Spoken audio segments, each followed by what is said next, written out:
ইবাদত কাকে বলে? আল্লাহ পাক রব্বুল আলামিন বলেন,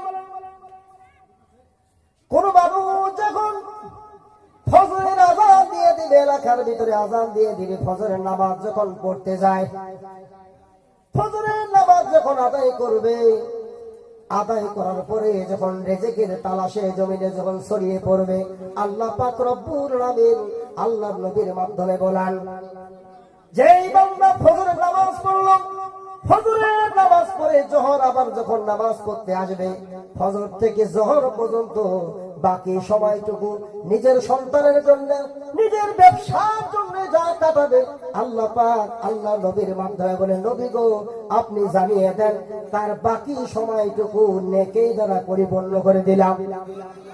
আর যেরকম সুবহানাল্লাহ। শুধু কি নাই, আল্লাহ পাক নবীর মাধ্যমে বলেন, নবী গো বলে দেন বাকি সময়টুকু শুধু তাই নয়, আল্লাহ এবং আল্লাহ রাসূলের জিম্মায় ওই ব্যক্তি রয়ে গেল। সুবহানাল্লাহ।